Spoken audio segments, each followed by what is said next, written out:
All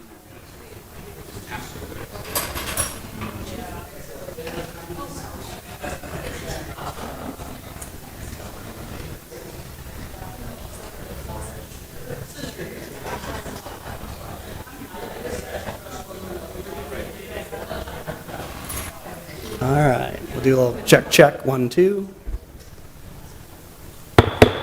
All right, good afternoon, ladies and gentlemen. Welcome to the monthly meeting of the City of Des Moines Zoning Board of Adjustment. This board has the power under Iowa law and the zoning ordinance of the City of Des Moines to hear and make decisions on requests for variances and exceptions from the regulations in the zoning ordinance, to review conditional use requests, and to consider appeals from any decision of city staff in the administration of the zoning ordinance. The members of this board are citizens of the City of Des Moines. They have been appointed to the board by the City Council. The board members are volunteers and they receive no compensation for their public service. I'll introduce our board members. On the audience's left is Heather Ann Rowe. Next to her is Marlis Jones. On the audience's right is Dave Gare. Next to him is Rhonda Cedillo. And I'm Mel Pins, the board chair. This is a 7-member board. We have one board member that, based on a change in employment, resigned from the board, so we're short one member there, and we have one member that is sick today. I'm going to come back to that in a minute on some of our procedures, but I'm going to introduce city staff who will be assisting us today. To my left is the board's legal counsel, Gary Guidelock. City staff that are present that will be presenting today and assisting with questions includes Catherine Drehas, city planner, Shreyoshi Chakraborty, city planner, Bert Dross, the deputy planning administrator, Chris Heilsko, zoning enforcement officer, and Carlotta Wolder, meeting moderator. I'll cover our meeting's procedure here. The Board of Adjustment is a quasi-legal board. This hearing will be conducted within the procedures and format as authorized by Iowa law and this city's ordinances. This meeting is open to the public. The meeting is being recorded by both audio and video for a legal record of these proceedings. The board members have each received a copy of the agenda and the staff recommendations. The board is required to base its decision on each item upon the criteria established by law for the type of relief sought by the appellant. The law applicable to each case has been identified in the written staff report. If the facts, as determined by this board, demonstrates that the criteria established by law for granting the relief has been satisfied, then the board must grant the relief. Otherwise, the board must deny the requested relief. Each item will be announced in the order that it appears on the agenda. Items listed on the consent portion of the agenda are not planned to be individually discussed. They will be considered for approval in accordance with the recommendation in the staff report, unless the appellant does not agree to the conditions recommended by staff, or if an individual or a board member requests that the item be removed from the consent agenda so that a full discussion on the matter can occur. And I'll come back to the consent agenda here in just a minute. For our regular portion of the agenda, after an item is announced, city staff will first give a brief overview of the appeal.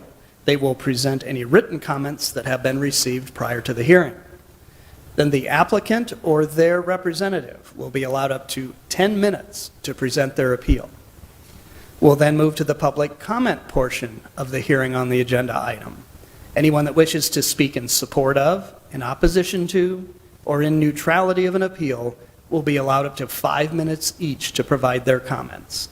This will be their one and only opportunity to address the board regarding the item at hand. And we'll give you reminders on this as we go, so don't worry about it. We'll take you through all this. Once all concerned citizens have spoken on the agenda item, the board will then ask any additional questions of city staff. Finally, the applicant will be given 3 more minutes for a rebuttal or other closing comments. All speakers must speak from the podium here at the center of the room. You've got the little microphone, there's a little computer monitor there.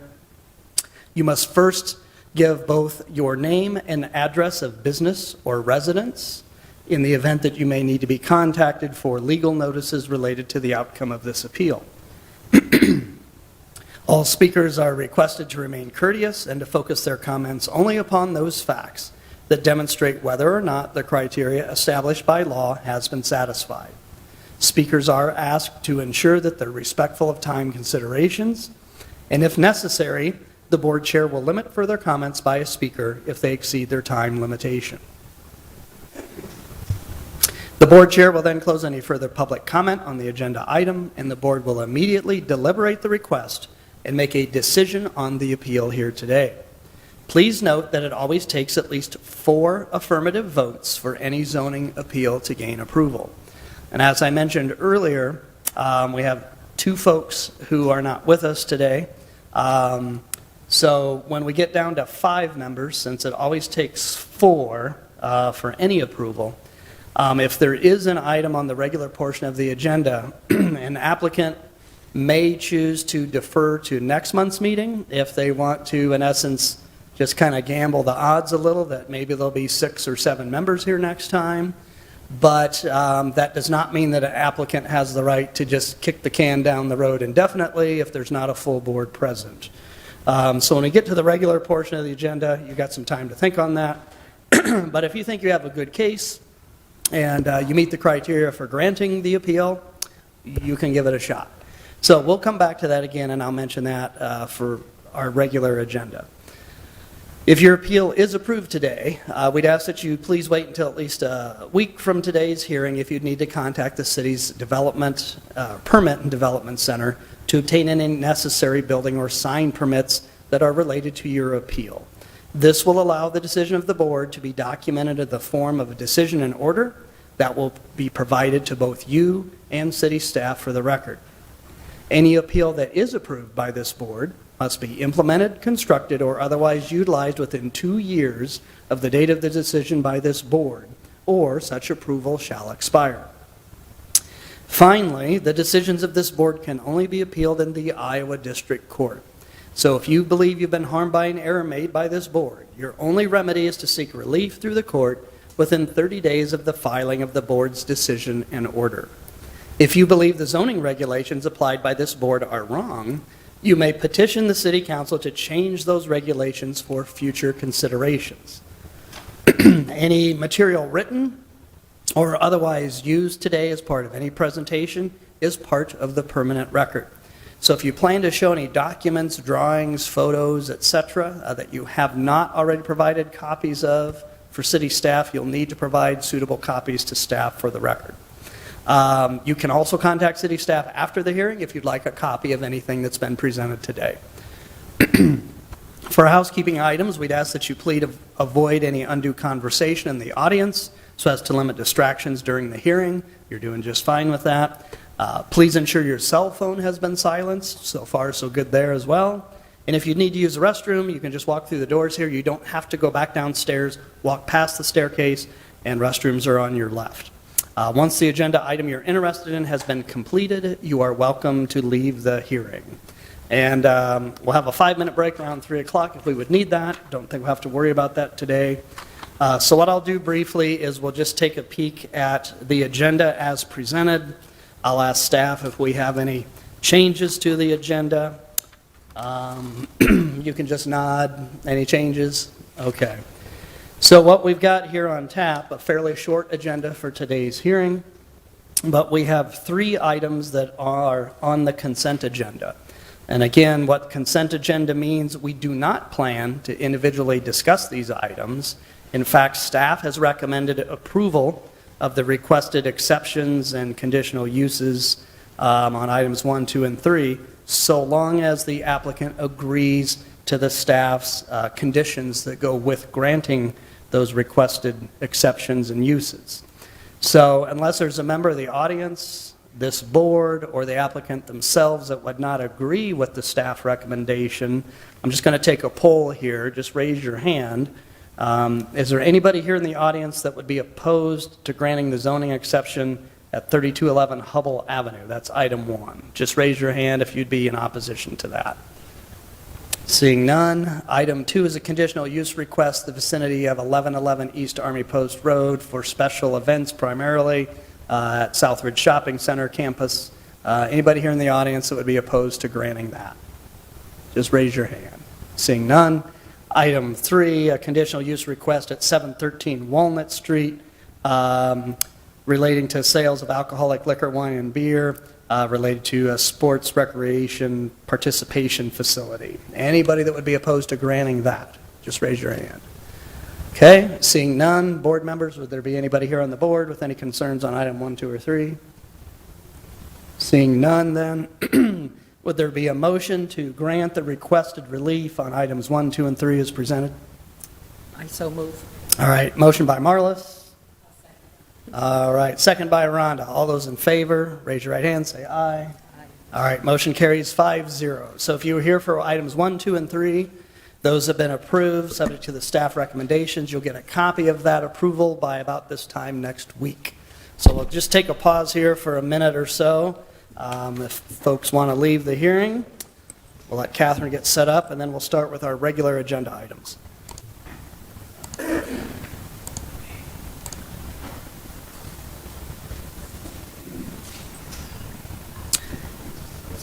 All righty, Catherine, item 4 is a conditional use request at 4530 East 46th Street. Give us a brief overview on that. Chair, members of the board, Catherine Dreyhaus, planner for the city of Des Moines. As mentioned, the property before us is located at 4530 East 46th Street. This is on the northwest corner of the intersection with Hubble Avenue and East 46th Street. They are here because they are have been zoned for and allowed to have a event center, which will also be used as a place of worship, and they are looking to get a conditional use for an other use to allow the sales of alcoholic liquor, wine, and beer for on-premise consumption when they're a assembly use. Essentially, this boils down to at times that they have weddings or other similar events that are not worship assembly. They would like to be able to have alcohol sales at essentially weddings. So again, this is located just on the northwest side of Hubble and East 46th Street. We have a couple of photos. The church building has been built. As you can see, I think they're in the final stages of building out. And then we've got, sorry, this might take a second to load. Should I go to this one? And then you can see an aerial view of the site there. If you look closely, I can zoom in if anyone's interested. Interior shots of the constructed building. And then, as mentioned, it's currently being developed to be used for an event center and a church. And let's see. The applicant has indicated that the alcoholic consumption would occur within 4,400 square feet of the building, which would include the auditorium, the bridal lounge, and the groom's lounge.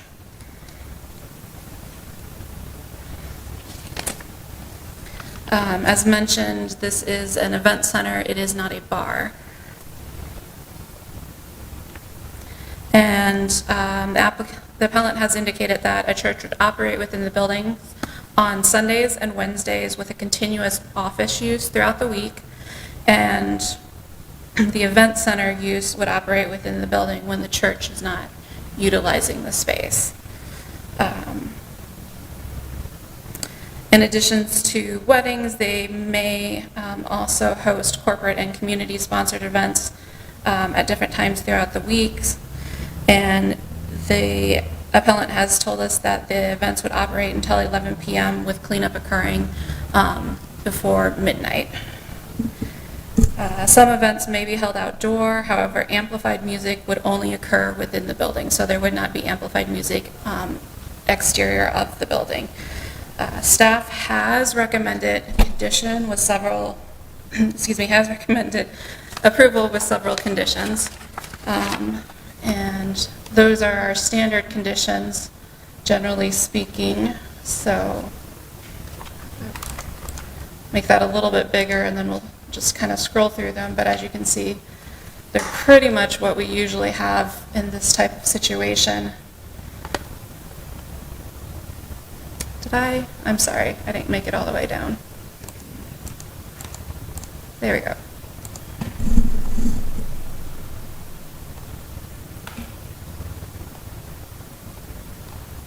Again, sale of alcoholic liquor, wine, and beer would be limited to the 4,400 square foot indicated.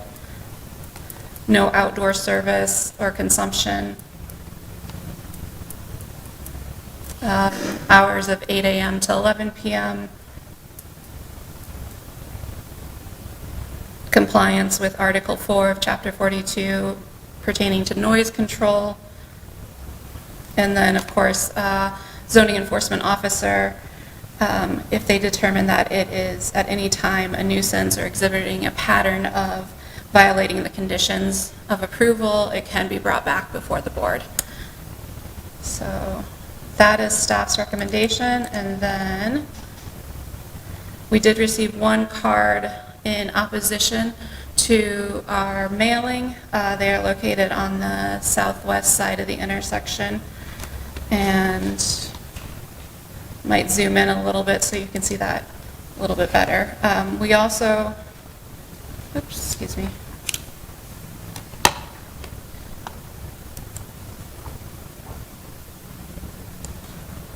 And then I can come back to that if anyone didn't get a chance to read it over easily. We also did receive an email letter in opposition.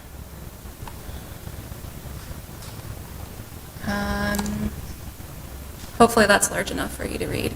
You also have a physical copy that was provided for each of you in front of you, so. But I will scroll through this. Let me know if I go too quickly.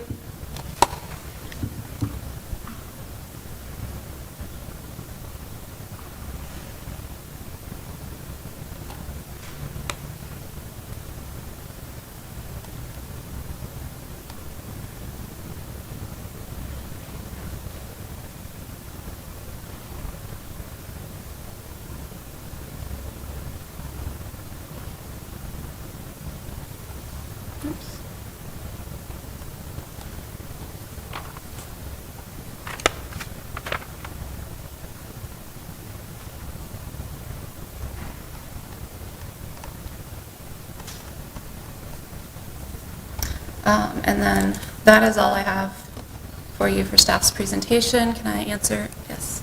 Are there any other setups like this in Des Moines where it's a church and an event center? Any other locations in Des Moines where we have this setup?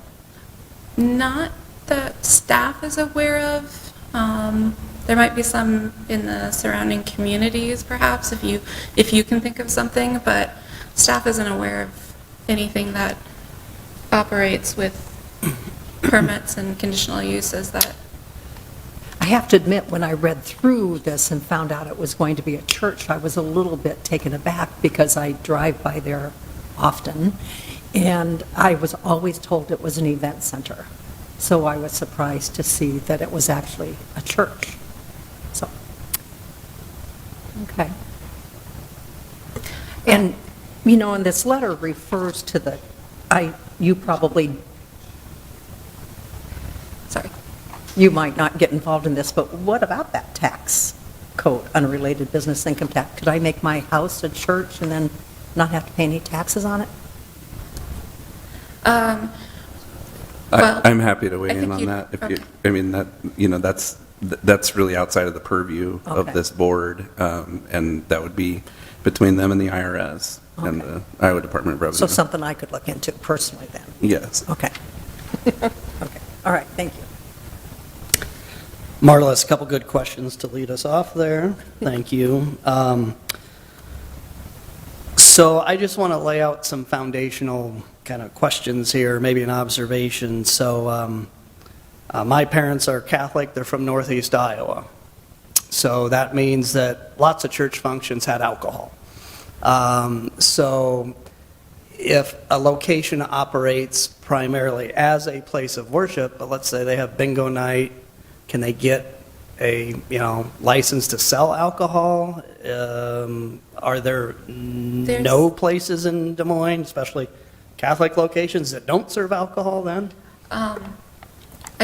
Personally, I do know of churches that have alcohol Right. available at their events. Yes. And often in those cases, churches will come in for a temporary license, or a temporary permit, or the caterers that are providing Or the the service caterers will have come- the liquor license Yes, in and order so to that's come how in you and might host the wedding? see somebody having alcohol at a At a wedding church in function, yeah. at a church Okay. function or in Okay. a public park or something Yeah. like that. Yeah, if The it's an caterer- open bar and I don't have to pay, I don't ask questions, so, yeah. Right, yes. So getting a little more serious. So if a primary use of a building or a location is as a place of worship, just generally speaking by that definition, a place of worship, can that be located in about any zoning district in Des Moines? Except for industrial. Right, And okay. oftentimes do we rezone to P? Okay. Oftentimes with churches, we've got a practice of rezoning to P district, which is civic, institutional, and Okay. I'm forgetting, public uses, so. But with the general character of a neighborhood, it wouldn't be out of the ordinary to see a church next door to some houses, and maybe that church occasionally had, a wedding reception or something like that amongst the congregation, and maybe there was alcohol, right? Then Correct. no big deal. Okay, then, again, peeling the onion a little further, the MX3 mixed-use district, that I'm assuming mixed use, both residential, different types of businesses, does that generally allow for things like an event center, as was described in the proposal? Would an MX3 allow for an event center? Yes. Okay. And this property was rezoned in, I believe, 2022. Specifically, it was rezoned out of a PUD Yep. to MX3 to allow the event Okay. center. So they could just operate an event center, wouldn't have to have a place of worship if they were just doing like comic book baseball card shows or hubcap collector shows, community-wide garage sale. That's the place. It's an event center. Yeah, that's an event center, so. okay. So your rationale to allow the other use, which would be this event center, you've stated in your staff rationale, it would be an accessory to a place of worship, right? This is correct. So accessory to me means the primary use is something else. The primary use is the place of worship, correct? Okay. So when I see that, I get a little concerned that, and we'll have to hear from the applicant too on this, they can explain what they're trying to do here, but, a place of worship, and I won't say at church, because churches, I think, refer to Christian faith only, but a place of worship, there's meditation, there's spiritual services, there's ceremonies that are related to that place of worship as the primary use. So I might say 3, 4, 5 days a week, maybe there's something going on. Religious education, whatever it might be. Then we have an occasional wedding or an occasional party. Correct. So is that what the city feels you understand the scenario to be here, that the place of worship would be the primary use, and this event center stuff certainly is, as I quote, you're calling it accessory only?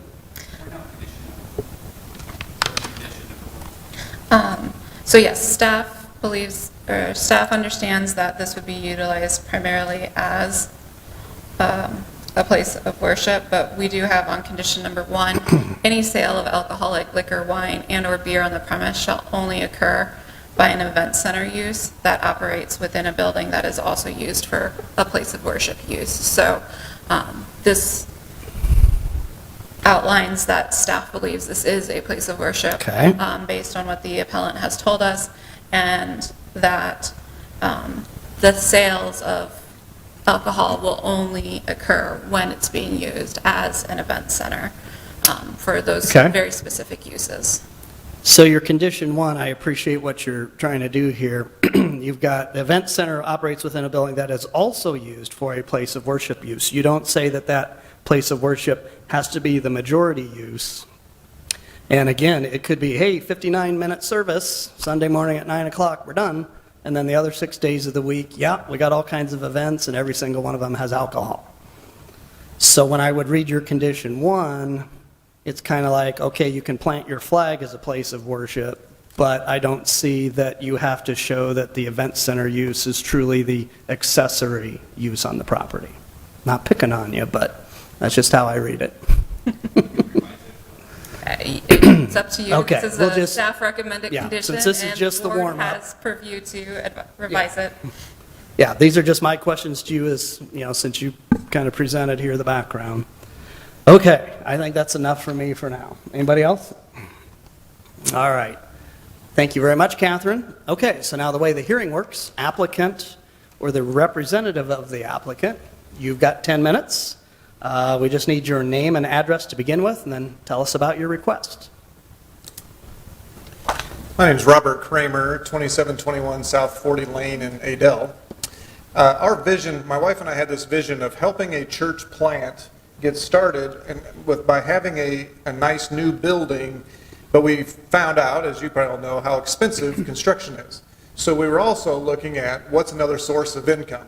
Some churches are doing daycares, some are doing coffee shops. We're proposing to do it with events, weddings and corporate events to help pay for the building.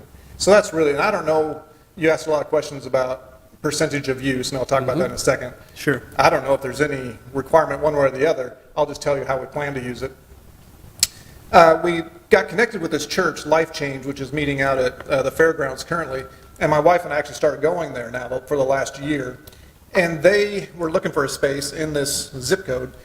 And so it worked out just great. Both have a similar vision for reaching out to the community.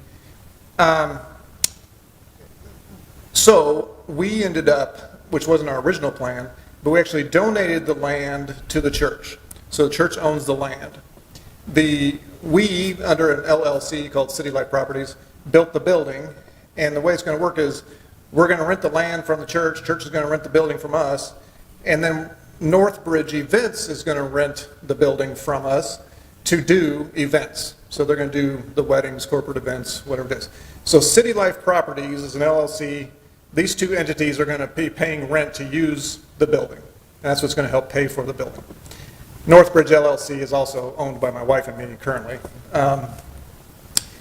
We have committed to the church. They can have Sundays and Wednesdays.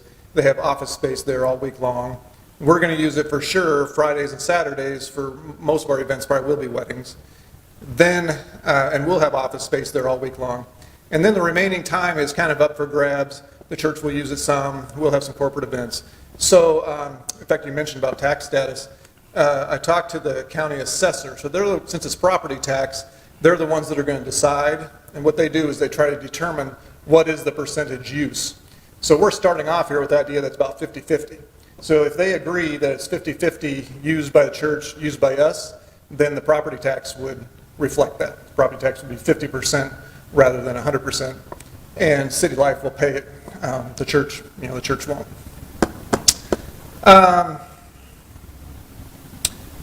That's pretty much it. I also brought Frank from Top It Off Catering. They are our exclusive liquid caterer.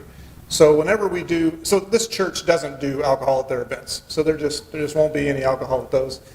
So if there's alcohol, it's going to be run through Northbridge Events. Northbridge has a contract with Top It Off that they're the exclusive. Nobody can bring alcohol on site. Nobody can hire a different caterer to bring it. It has to be them. They know they're getting a liquor license. They know all the laws. They will be the ones in charge of making sure people aren't overserved and for providing security. So when we had our neighborhood meeting, those that showed up, there weren't that many that showed up, but they all appreciated that, and they knew this was going to be weddings here, so they seemed to expect that there would be alcohol, and we're glad to see that we had some guardrails in place. So otherwise, I'll answer any questions. Okay, questions for Robert? Robert, I just have a couple since I had some for staff. Thank you for explaining who owns the property and kind of what you're looking to do here. So if this is a 50-50 use of the property, then how do you think that fits into this being just an accessory use? To me, an accessory would be a minor percentage, not an equal percentage of the use. That's where I don't really know what the nuance is. Okay. Can you tell me what the difference is for accessory use Well, versus? accessory to me would mean that it's not the primary use. So I don't know if I've got my scales here. A primary would have more weight to it. That's the primary use. Gary, any? Yeah, I think it may be relevant to discuss, I mean, accessory use and principal use are defined in the code, and I Okay. think that should guide the discussion. The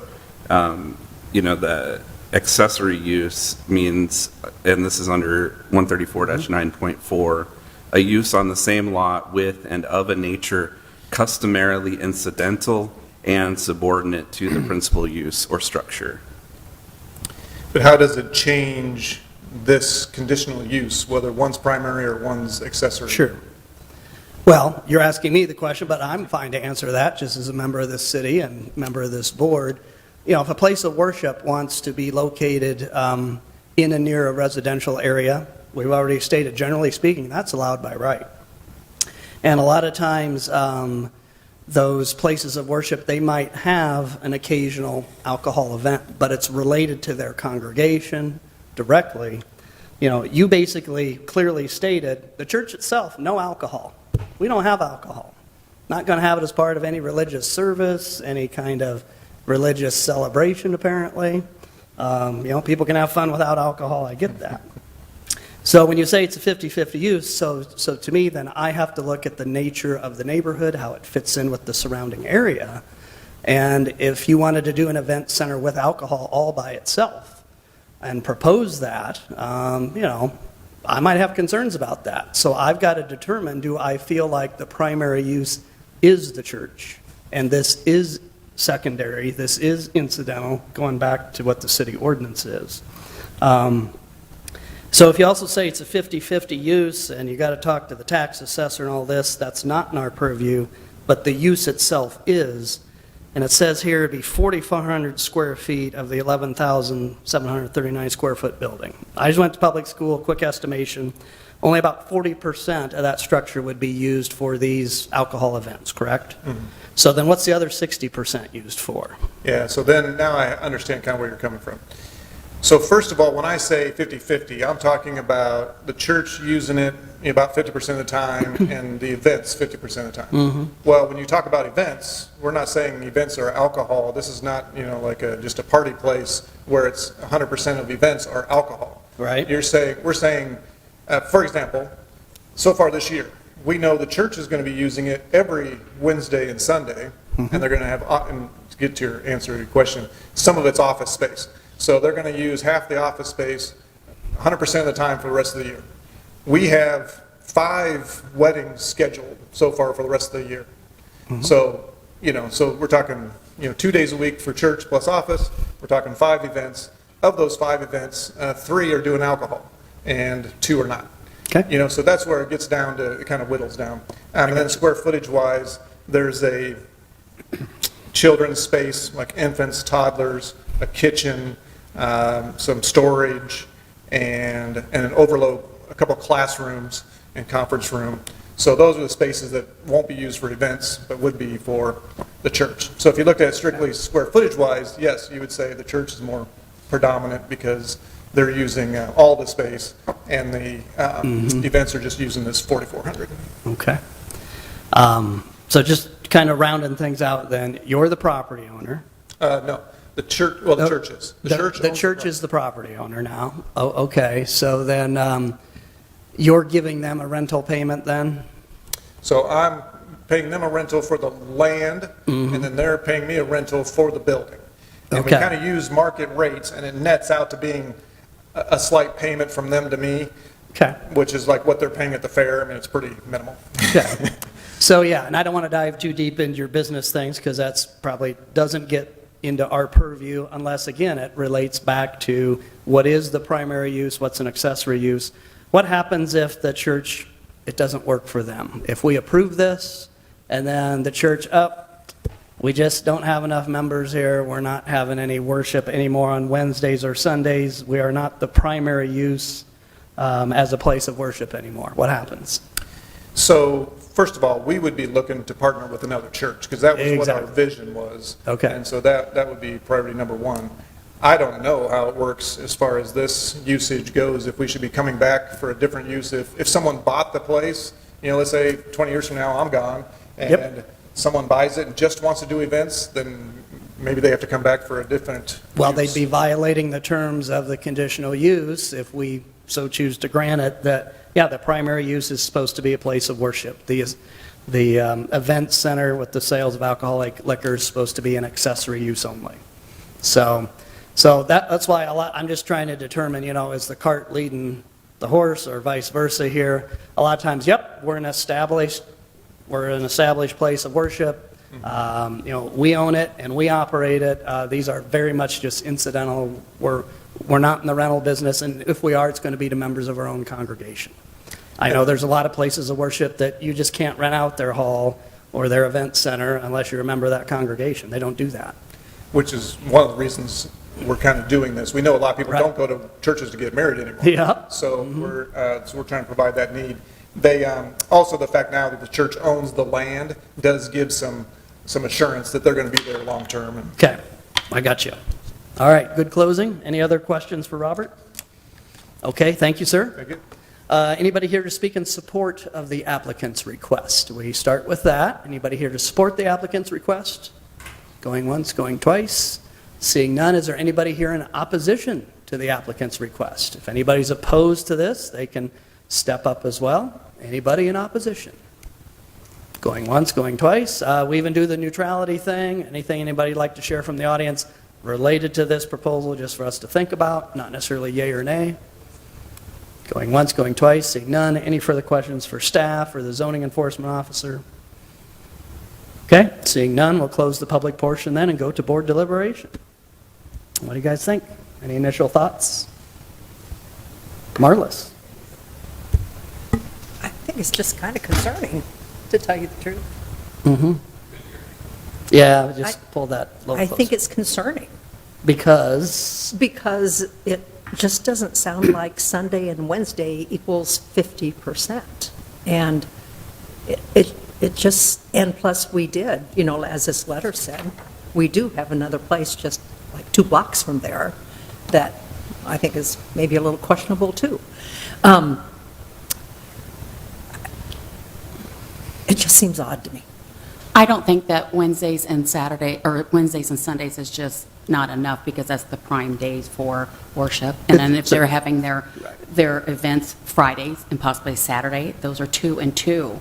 And then the office space is all equal, rental, that kind of stuff.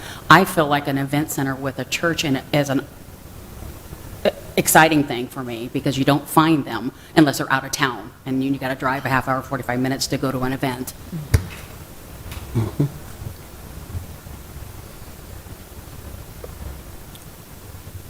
I guess I'm a little confused as to why they wouldn't just get the temporary 5-day permit. I mean, for every event, if they're only booked out for 5 weddings for the rest of the year, 3 have alcohol, why aren't they going the route that most caterers go? This to me is confusing too.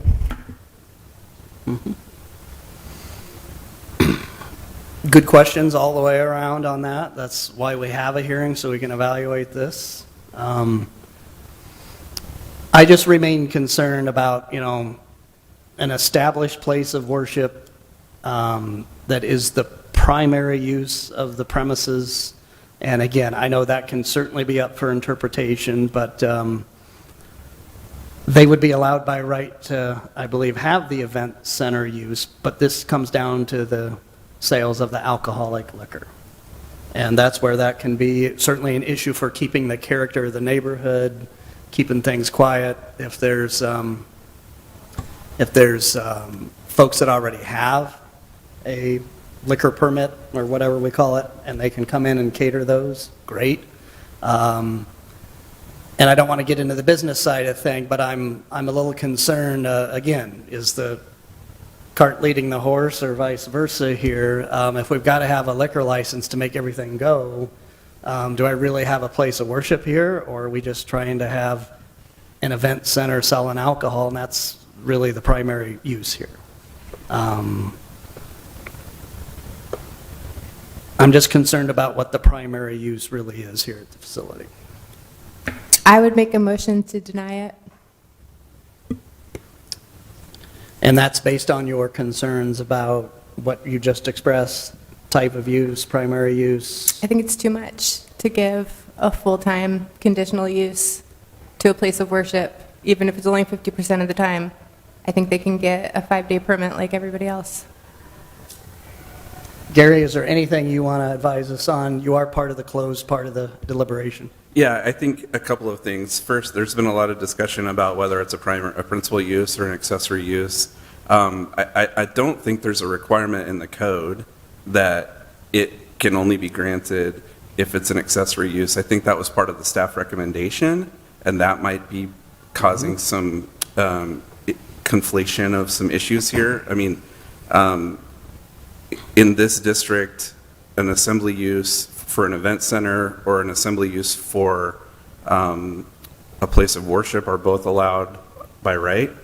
And then, so if the board were going to deny it, this is the second part of my recommendation. I would recommend going through the conditional use criteria and being clear on which of the criteria the applicant has failed to meet, if that's the board's decision. Appreciate your observations, Gary. Thank you very much on that.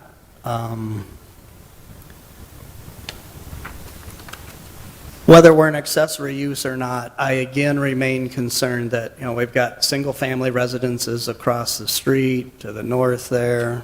Can you guys put the map back up there that shows that?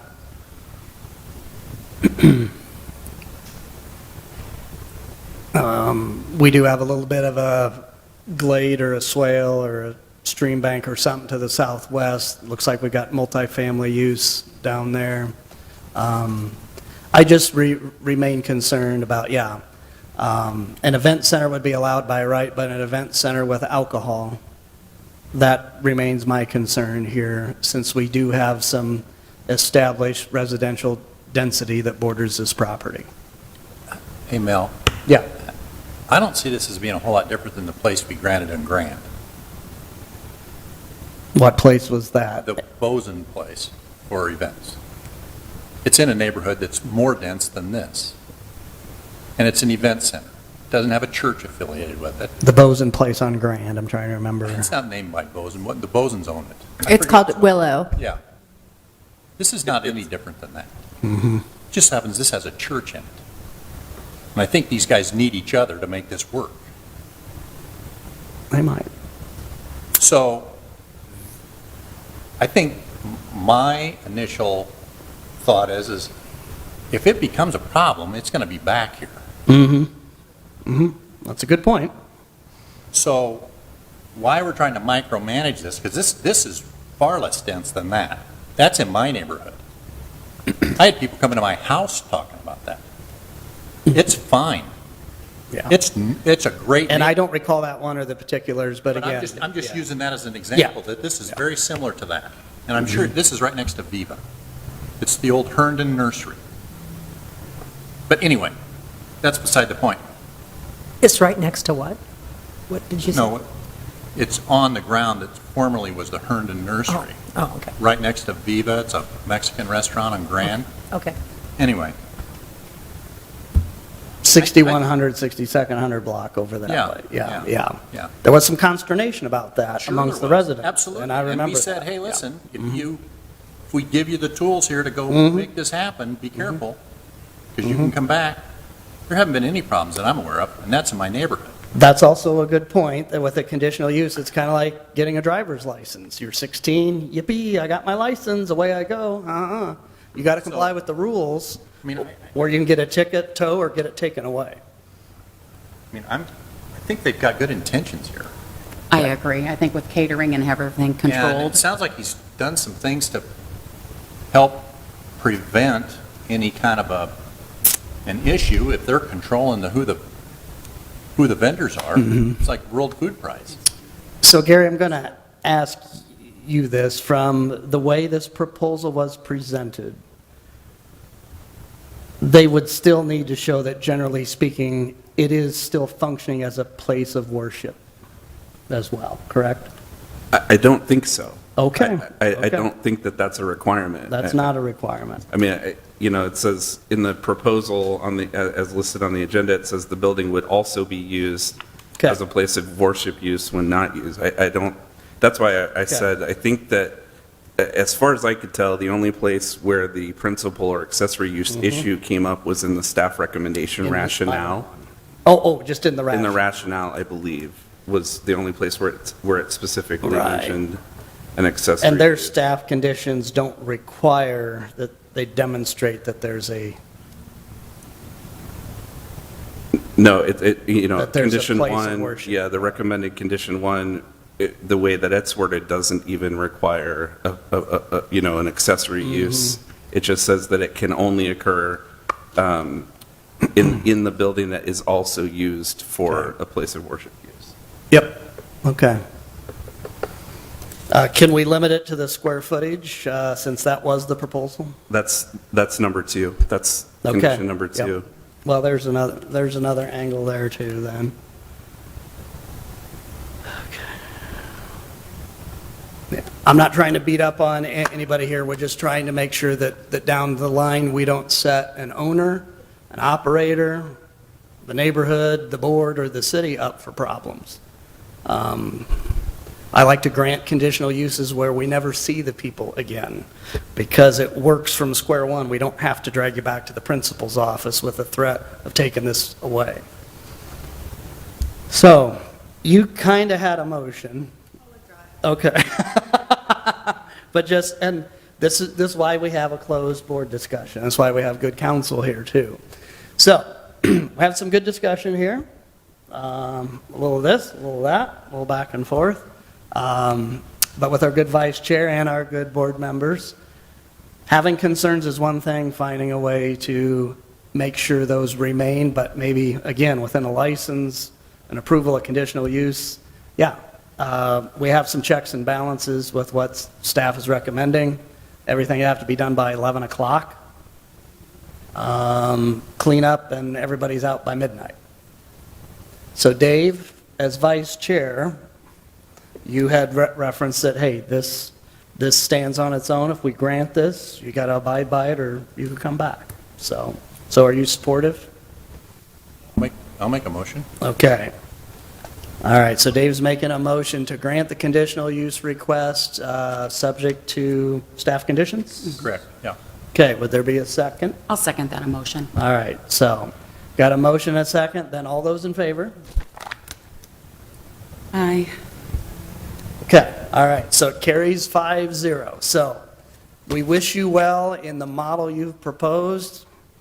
Fit into the neighborhood there, get everybody out of there by 11 o'clock, and probably everybody will get along just fine.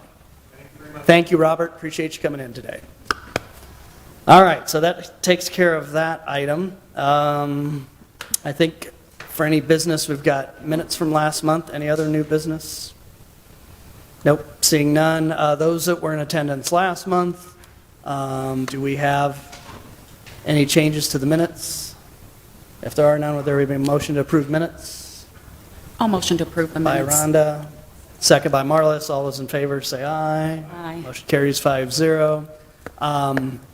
I do have one thing I'd like to ask staff, if you can remember. We had asked the city to look at maybe revisiting some of how alcohol can be sold, like at a restaurant that might be near a park, and I can't put it all in words, but Bert, where has that Well, floated downriver to? No, that's still on our radar. Okay. It's on the next round of code amendments. We had one round of code amendments, I believe in March, that really dealt with process improvements more so than code requirements. Okay. And we've been intending to get to them, but other projects keep coming up. Like right now, we're having to deal with some tax abatement regulations that. Sure. Important stuff. Right, but it's still definitely on the list of amendments to consider. Just, at staff or administrative level with what the board had observed and recommended, would staff be supportive of that? At least, if there were two parts to that, one was Right. to not require separation distances for restaurants selling alcohol. I'm Right. pretty sure staff will be on board with that one. Okay. The other was separation distances for the small grocery stores. Ah, right. Separating from churches. I think that one will have Selling a little alcohol. more discussion. Gotcha, on that. okay. All right, I appreciate you being able to quickly summarize that. I just wanted to mention that before. I think it was about maybe 6 months ago we wrote that letter. Probably closer to a year. Sure. And I know some of that takes time. The ordinance is pretty new to begin with, so there's probably a number of ways you're making some reviews, modifications, changes. So thank you for keeping that on consideration. Yep. Okay, seeing no other new business, then this hearing is adjourned.